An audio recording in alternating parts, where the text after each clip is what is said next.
Hello, this is your host, Heidi Marble. As you know, adoption is a global issue. We are so humbled to have adoptees and other parties in the adoption constellation reaching out to share from around the globe. This is a wonderful episode with adoptee Eline Farideh. She was adopted from Iran into a Dutch family. She is just a beautiful, beautiful soul. They did a documentary about her journey going back to Iran, trying to reclaim her identity and find her family of origin. It is called Finding Farideh. If you have not seen it, please watch this documentary. As an adopted person, it affected me deeply. We also shared our love of writing. We shared a few poems back and forth. We also talked about spirituality and how it has helped her navigate the difficulties of adoption and helping her to have more peace. She is just a sparkle of light in the darkness. Enjoy this episode. Hello, everyone. Welcome to the Pulled by the Root podcast. I am beyond excited. I could barely sleep last night to have this conversation with Eline Farideh, and I cannot say her name properly, so we are going to get that cleared up. She submitted to me through, I believe it was, our website, and told me her story. She has a documentary. It's just incredible. She's a poet. She is a beautiful spirit. I would like to read her bio to you so you can know a little bit more about her. And she's also agreed to help me pronounce the names in the bio. So here we go. When she was only 1.5 years old, she was adopted by a Dutch family from an infant nursery in Tehran and brought to the Netherlands. She is Iranian Dutch character in the 2018 Iranian documentary film by Okay. Kurush Atae and Azadeh Mousavi. Thank God you said that. Okay. Finding Farideh. This film is about search for her biological family, but also for her various identities. The film is going to be represented in Iranian cinema for the Best International Feature Film at the 92nd Academy Awards. In 1976, she was just a few months old when she was left and found at the holy shrine of Imam Reza in Rashad, Iran. The guardian of the shrine found her there and sent her to an infant orphanage in Mashhad. She was named Farideh by the caregivers there. After a few months, she was moved to Mashhad to another infant orphanage in Tehran. When she was 16 months old, she was adopted by a Dutch family. She later moved to the Netherlands with them. Her Dutch name, Eline, she goes now by that name. She heard from her family that she was not their biological child. As she grew older, she notices the differences between herself, her family, and others. After 37 years, she finally decided to go and find her biological family. She published an ad in a local newspaper in the Mashhad called the Kharashan Daily. I don't know if I said that right, hopefully. 3 families came forward and she decided to go to Iran, visit them, and do a DNA test to find her real family. She prepared herself for the long journey to Iran when 2 Iranian filmmakers called her and suggested to accompany her on the trip and make a documentary film about the story of her journey. The movie has received several awards so far. Amongst the most recent, it was selected as Best Documentary Film at the Herat Women's Festival in 2019 in Kabul. Along the way to the Oscars Academy, the film Finding Farideh continues to grow and be successful. Iranian people are waiting to see if it will be able to bring the 3rd Oscar for the Iranian cinema. I think it would be really, really beautiful for you to maybe just give us an update, whatever you can tell us at this point in time about your journey, because I know filming wrapped up probably years ago. Yes, we recorded Finding Farideh. So for the first time, I went back to my motherland, Iran, in 2015. And after that, I went back twice. One time for the edit and one time for the premiere. Afterwards, I've traveled quite a bit I was invited to film festivals in Europe and the United States. So before the Corona time, I could meet the audience of Finding Farideh, which was to me, that was really special, and a healing journey to actually meet everyone in the cinema, and that they could ask me questions about the experience. Yeah, that was incredible. To share everything, to share the emotions with each other after the film. People at first, when they walk in, they don't know me, and when they walk out, they hug me and cried and fell in my arms.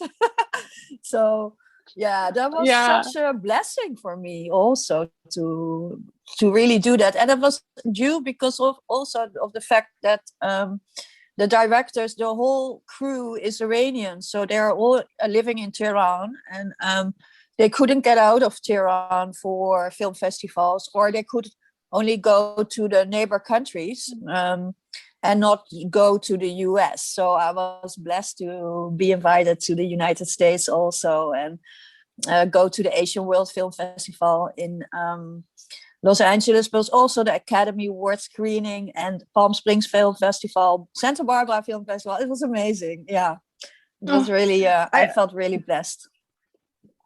There's so many things, even though we have completely different stories and yours has so many more complexities. I think one of the things I felt so deeply when I was watching your journey, when I found my birth family, they lived in Pennsylvania and I had never been there. And I remember when I crossed into Pennsylvania, something in my body knew that I was home. I can't explain it. Everything felt familiar. And I think most people would think that's really crazy. But there was such a peace when I was there. It was like my body knew where my roots were from. And I found that really fascinating. And I still have that experience every time I go back. And there is nowhere else on the planet that feels the same way. And when you landed, and I don't want to speak for you, but I feel like you might have had a similar experience. Tell me if that's am I making this up? No, it's true. Yeah, it's a lifelong or it's I longed for it for my whole life to go back, and I've stuck it away, didn't think about it, put it away for years, and then I realized, okay, Iran is really a country, you can go there. There are people living there. And yes, it was magical to me. I didn't know who to take with me to Iran to go back. And that's, I think, I'm single. I thought, who would be the right person for me to have with me during those vulnerable times also, and who could be the person to accompany me on this journey. And I couldn't really figure that out for years. And when the crew and when the directors asked me to come along, and I thought, oh, this is perfect. Iran is, a different country than the Netherlands. And they know, they speak the language, they know where to go. I felt safe also, which is quite important, to allow yourself to be in that moment, to reconnect with, your existence also, and to come that far. And when we landed, of course, you already fly above Iran when you fly there. So that was in the movie as well, when they said, we're now entering the Iranian aerospace. So that's thrilling. And then everybody is getting the scarves around the heads also, or at least the women. And it was very emotional. The guard at the airport thought I was Iranian, so he was really confused when I didn't speak Persian. And he was asking me 5 times, like, who's your dad? What's the name of your dad? And I had to repeat it, and he didn't understand the name, so he was like, okay, well, go on. But that to me is already so satisfying, that somebody's acknowledging me for my Iranian part. And that's something I never really had in my life. Yeah. Yeah, I see this headline. I have an Iranian heart Oh with a yeah. Dutch mind. Oh my gosh, Yes. that spoke to me so heavily because there was a scene with you. I believe it was on a train, and you were Mm. listening to the music, and I can still see your face. It makes me want to cry. Like I could just see that speaking to every cell in your body. It was like this call back home. And I think Yes. that was one even though it was a subtle scene, there was so much meaning in there for me just to see. It almost felt like it was healing you in real time, like that Yes. Well, haunting it voice. was. And It was. We went from Tehran to Mashhad by train. So, and the train is something. It has some specific feelings with traveling with the train, and then by night, and then you go to bed, and then you listen to this music, and when you wake up, you are that much closer than ever before. So it was quite intense to do that trip, and also to leave Tehran, a buzzing city, and then go to Mashhad, which is actually also the second largest city of Iran. But just the entering Mashhad with the views and the sunlight came. The sun came up. It was sunrise at that moment, and very early in the morning. But I was so filled with melancholic feelings, and with lots of deep feelings by entering the city where I once was abandoned, because I don't know if I'm from that city, but I was left there. Yeah. And then 3 families waiting for me there to welcome me. That was amazing. And that was, that was healing. That was so healing for me to be welcomed by 3 families who thought they were related to me. Yeah. I know, and I Yeah. wanted them to be so desperately when you were waiting for the DNA. That was the torturous part. Like I kept having to remind my heart to beat and for me to Mm. take in a deep breath. And I'm just observing. I can't even imagine like being in the middle of that energy and just having your heart just broken and their hearts broken and being in that moment. But just to see the love and compassion and care that I you think guys were that's able to share, it was so powerful. Mm. Yes. Also, I think it's quite special about the film Finding Farideh is that it shows 3 families that who lost a daughter and a sister. So they get this platform to tell about their story, and for them it's healing as well to tell their story and their pain, and they're missing their whole life. I thought that's really important to show as well, because normally you not often see those stories of them, No, of you the other don't. And I side. think, yeah, and I think what's so powerful about what you're doing, first and foremost, I think you have incredible courage. And the conversations that we're having is that when you have a child that's adopted, these things need to be considered. We are the only human group that doesn't have access to our origin. We're the Mm. only human group where our documents are falsified and it's not a crime. There is a Yes. huge human rights issue that underlies all this. And I think your story really can open the eyes of understanding, because I was a domestic adoptee, white, put in a white family, and it was hard. I can't Mm. imagine losing my country, my culture, or Mm. very physically standing out and being different, because you already feel different when you're adopted. So for Yeah. me, it's so important for me to understand your experience as best I can, and the other, transracial adoptees that are dealing with all of this. And in addition to this, and then I'll get off my soapbox, but DNA is kind of a privilege.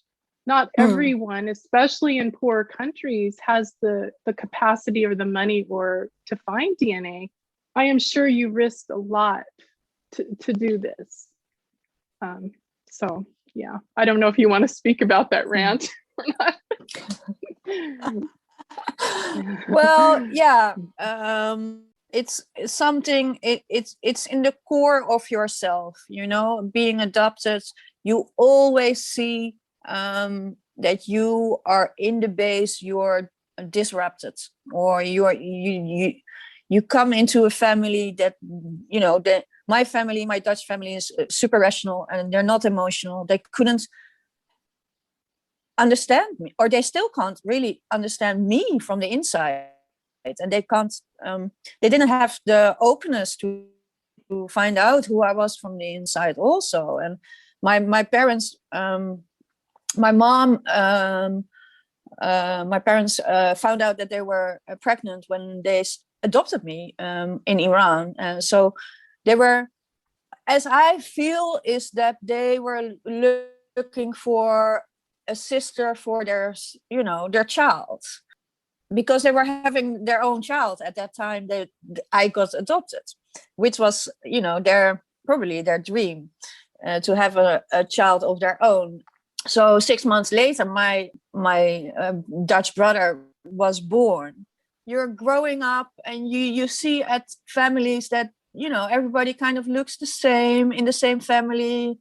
The children look alike with their dad or mom, and you know, it's you're questioning yourself. You're trying to understand the world around you, and you kind of relate everything to yourself, what's happening. So, oh, you know, what does it mean to a child to be abandoned? It's huge. It's but it goes deep, and you really don't want to share that with your adoptive family at that point, because yeah, that's you're supposed to be happy because you have a home, you have a family, you have a life there. And it was also a different time, of course, with, you know, with information, with news. It was so small, everything was so the world now is connected to each other everywhere, but you know, we didn't have that in the 70s or in the 80s. It was a totally different mindset as well. And I felt really disconnected with my family I grew up with. I think writing has always been my life savior. My grandmother gave me a diary when I was 9 or 10 years old, and from that time I just went writing. And we had a dog in our family, and the dog was my emotional outlet. I must say, that was my emotional. I could sing to the dog. I could, you know, express all my feelings, all my emotions to that one in the family. Yeah, I was told, you know, to be quiet all the time, and they didn't know how to. The dog was very important. This is me. why I love Yeah. you so much. I had the very similar experience. And you and I discussed before we press record that we'd like to share a poetry with each other. And I think that'd be so cool for our audience. So who wants to go first? You go ahead. Me go ahead. Okay. Yes. So I'm going to read two, and you can read whatever you like. So this one is called Pulled by the Root. Dirt scatters heavy and clinging, good mud on her feet. Roots a tangled bouquet strangled in her hands. Fighting winters of the soul, dots of sun, speckled light inside of paper leaves. She runs away, to and from. Knees thud to the ground. Soil feeds the creases. Tired, just tired. Beneath the frozen she plants, remembered by the bloom that opens, held by a young girl's wish. Shut eyes, sweet breath, she casts her wishes. Float, but she never lands, anchored in nothing and everything. Oh, wow. And this beautiful. This one is called Gravel. I think I wrote this in my 30s, and I'm 55 now. Gravel tongue, fidgeting heart twists of hair around her finger, her words lost in a 360-degree mind. 180-degree choices lead halfway to nowhere. Rusty compass points toward an inner place. Pieces of herself left in circles. Area code, zip code overload. The highway aches, hitchhiking through life. The slightest hint of leg, a half-lifted thumb. People borrowed her soul. She traded for transport to anywhere. Wow. Yeah. That's beautiful. Thank you. Well, thank you for letting me share, because I think what feels so wonderful is to be able to share our stories and our hearts and to be heard, um, for who we really are. Like you said, that Yeah. inner life, to be able to get it out, and it is a vulnerable place, to be. So yeah, and I've read some of your poems, so I'm so excited to see what you're going to share. It's actually, this is an original in Dutch, but it's translated in English. The reflection of the soul in your expressive eyes. I'm seeing the reflection from my mirror. With a hidden smile, I stare back. With a questioning look, I keep looking, and I'm being watched. Is she the same as I? Oh my gosh. Okay. Thank you. That was stunning. One more. I have a small one, and anyway, I will read the small one. You can read as much as you want, because okay. I'm trying to keep going. You take over I'm the sorry. interview. No, magical words want to come out of my heart, though my mind probably would tell her not to go far. Stepping into the dark and find my way to the light. How beautiful words can be in your mind and just want to come out. I love that.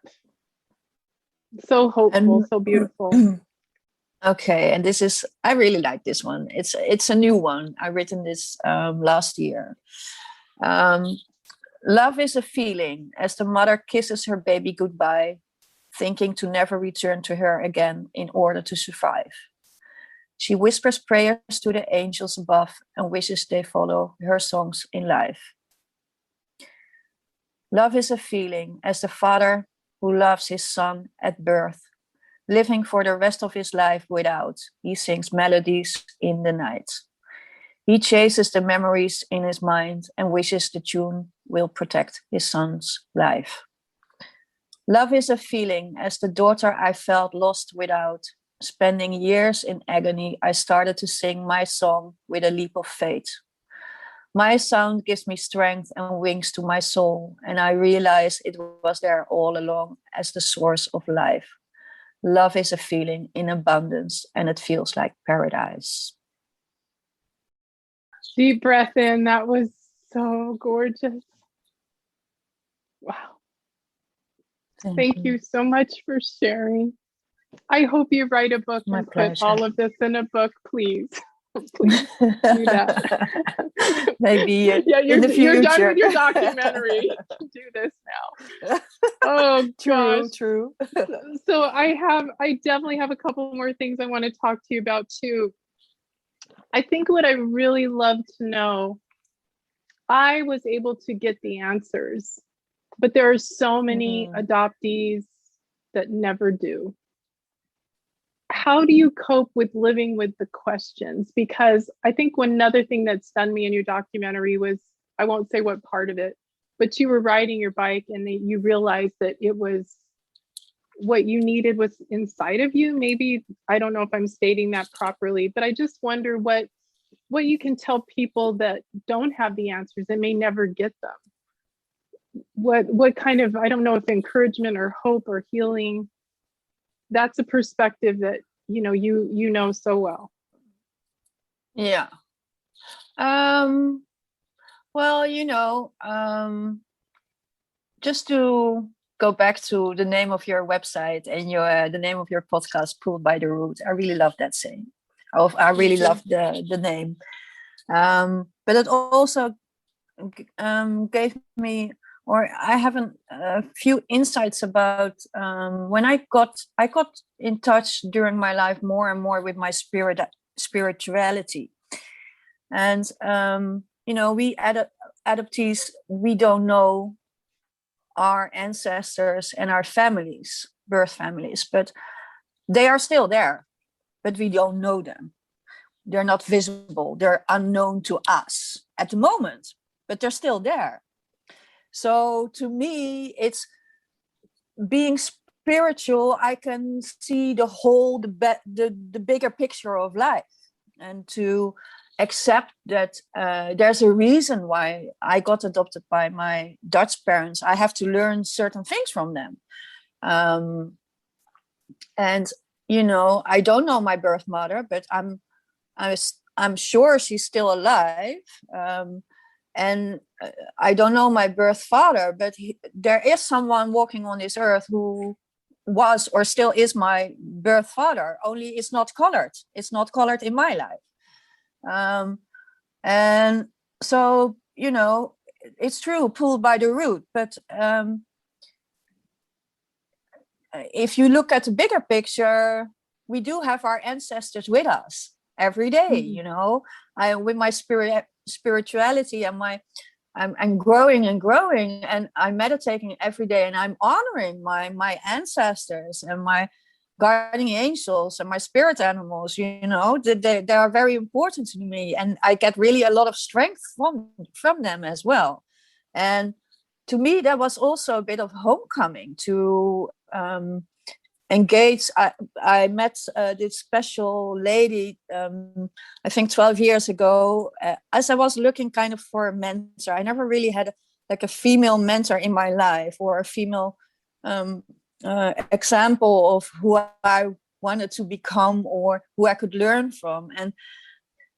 And she's she's from my singing female circle, and which is also shown at the end of the movie in Finding Farideh. Sonia, her name is, bless her. And she learned me so much about shamanism and also the view of shamanism and the respect we have. And to me, it's really, I felt really home in that part.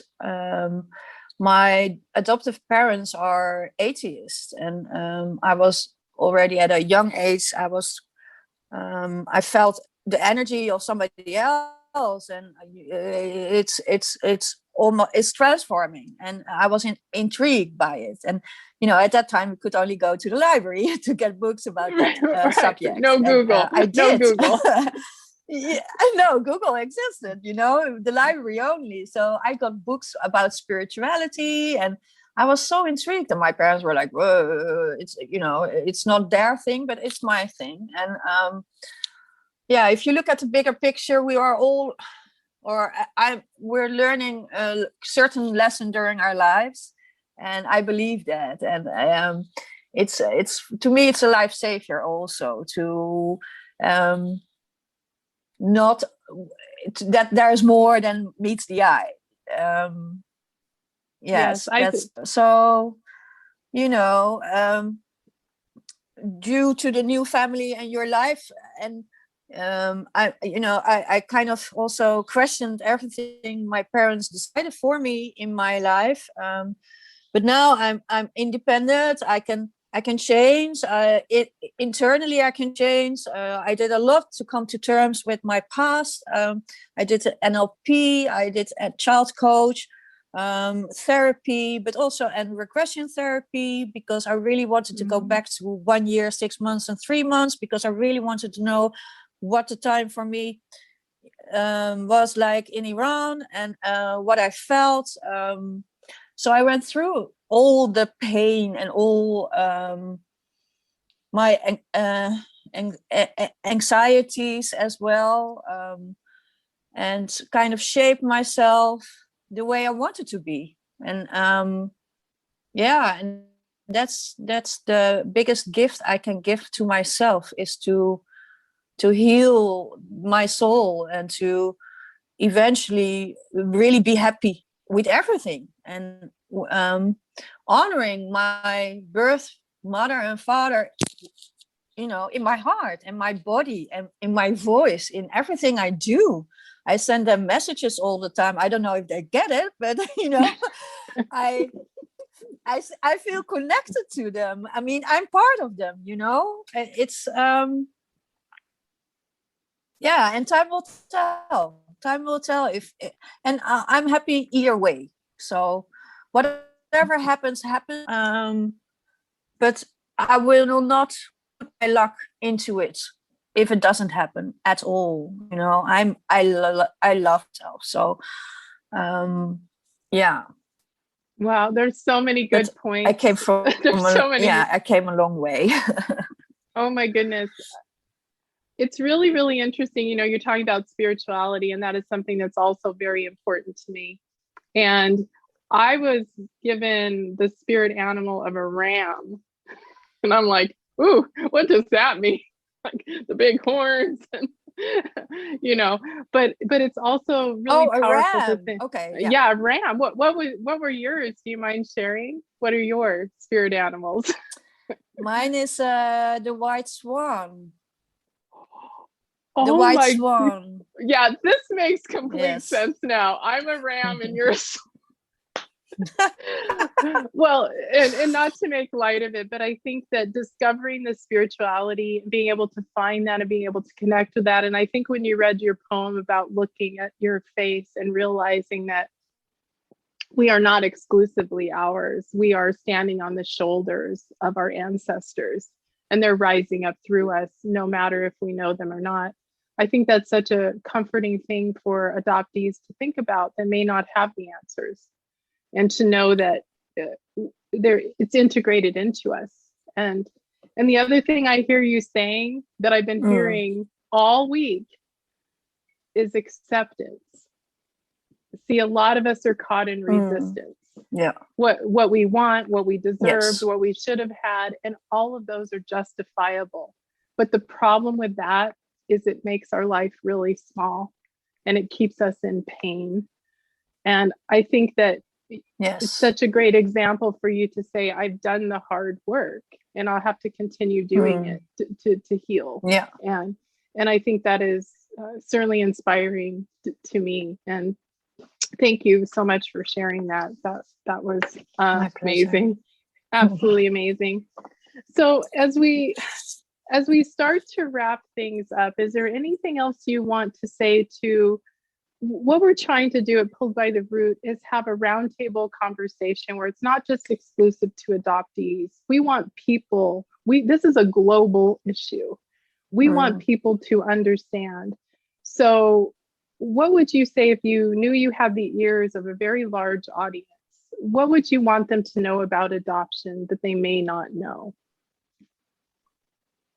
Ooh. I know, because I feel that a lot of people think it's just a pretty picture. They're really not understanding the trauma that exists. And so, well, I don't know. Yeah, they need to understand that the trauma at an early age is happening, although the child, of course, can't say anything about it at the moment. So the child will be hopefully a happy child in the family, but still there is so much to address: the birth country, the culture, the missing of the birth mother. Adoptees adapt to, or and they don't want to be rejected anymore. So they might not tell the real things going on inside of them. I did a course for 1 year to do adoption coach, because I like to help other adoptees with their struggles. But you can only start healing is when you are an adult. If you come out of your family system, and have a look at yourself with your own eyes. And I feel that's quite misunderstood. I think we are, as adoptees, it's like this pink story from the 70s, the 60s, 70s, and the 80s. We want to help a child, but do know it's a traumatized child, and do know around 16, 17, because I really missed in my life, I really missed someone I could confide in, other than my family. And your dog. So yeah. Luckily I had a dog, but many of adoptees might not have a dog, or to come out of your pain. I think it should be in healthcare. There should be a special package for adoptees, and not for only a certain time of age. For adoptees, it's their decision when they want to heal themselves, either through having a child of their own or a breakup or whenever. It's in their life. Each individual has their own process, their own tempo in it, and I think it should really be handled with a lot of care and also with a lot of trust and safety and connection for them. But free healthcare for adoptees. Yeah, really, really difficult for adoptees. The statistics are not in our favor when it comes to all of this. I know. This has been such a joyful time with you. Thank you so much. I hope we can meet again and we can talk more. Yes. Thank you. Well, thank you, Heidi. Yes, and for opening up your life in the way that you did by being filmed. And I think it's just having a global impact. And I just feel so honored that I have the chance to know you. And thank you for helping me pronounce everything. Thank you so much for Pulled by the Root podcast and for you. It's an important mission and I totally support you.